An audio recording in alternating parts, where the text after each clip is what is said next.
Oroimena gaur jai handia ospatzen dugu kristauok. Zergatik, gure eguneroko bizitzan segurazki ezagutu dugu pentsen. Jente asko, giugaz bizi dauana, geure bizitzarako emondoa gotzan bidea edo ibilbidea. Ibilbidea sakontzeko eta bizitzeko. Eta horrezegatik, hemen gagoz danok bizitzen hau. Eta Apokalizis liburutik esaten dau, talde handia ikusi neban, inork zenbatu ezin ahalakoen da, eta leinu herri eta hizkuntza guztietakoa. Hau da gaur ospatzen duguna, santu guztien eguna, edo nondik etorlei santutasune, edo nondik sortu dezake santutasune. Geuri tokatzen jaku adi egon, geure bizitzan non egongo da, guk dekoguzan deia santutasunean bizitzeko, santutasuna bizi daigun, era berezi batean. Zergatik, era berezi batean esaten da, hau da jauna zure bila egintzen den gizaldia. Geuk, elizkizunean gara taldie, eta taldienez gagozan gure fedea ospatzen, guk jangoikoain iturritik sorten dan santutasuna hartzen, gero mundura eroateko. Geuri tokazen jako hau hartu eta mundura eroan. Horrezegatik dekogu salmo hau. Eta salmo hau etorten dan gero bigarren irakurgaian. Bigarren irakurgai honetan agertzen dan mesua.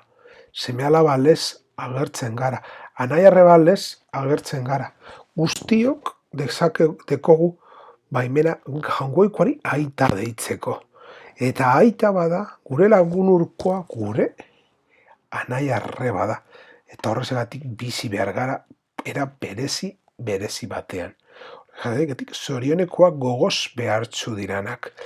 Hemen agertzen da, jangoikoaren zorionitasunek. Gure bizitzan gauzak ez dira errazak izango. Segurazki arazoak eukiko doguz. Baina ala eta guztiz ere, jangoikoa geu gaz egongo da.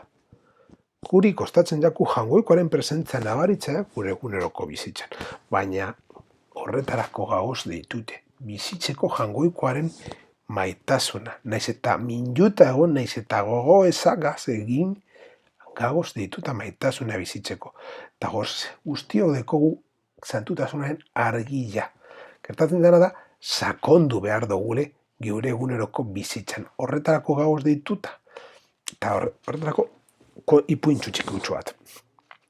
Zeruko jankoak eltze bat eman eutzon gizon bateri, munduko santutasun guztiagaz, eta argibide zehatzagaz, gizateria osoaren artean zuzentasunez banatu behar ebala.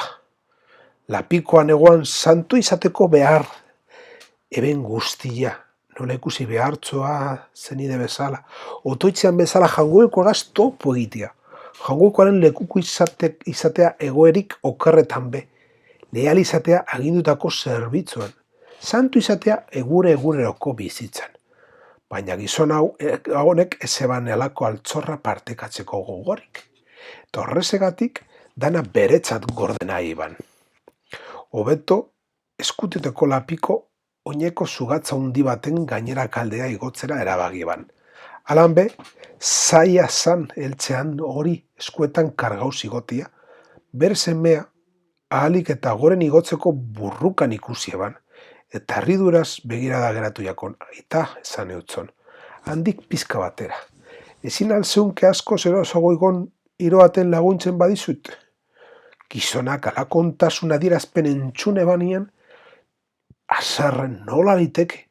Ondorrik presiadunak gabe ustekando da mutil txiki batek santu izan daiteken bezala lagundu nahi deust. Zertalako nahi dotau eta morruzko eraso baten santutasunaren heltzea lurrean bota eban. Nahiko goian egoan lapikoak burrumba egin eban eta santutasun puskak alde guztietatik egan egin eben barriro ezin hiltzeko moduan. Denpora luzez jenteak santutasun zatiak aurkitu eta bildu zituen. Han hemen kalurrean ostoen gainean ondo eta darretan edo baikure gazan ahaztute. Horri esker munduko gizon eta emakume bakar bat ez da santutasun osoaren jabe. Eta bakotzak apur bat baino ez dau. eta zenbait pertsona alkarregaz hizketan edo ideiak truketan gelditzen diranean, alkarregaz partekaten dabe egokitu jaken zatitxua. Santu da soilik gizonai lapikoa emone utzona. Jesukristo jangoikoa, eredua, geu guztiontzat gure bizitzaren bidean santutasun bilatzen irakasten deuskun maizua. Begiak karengan finkaturik euki behar duguta.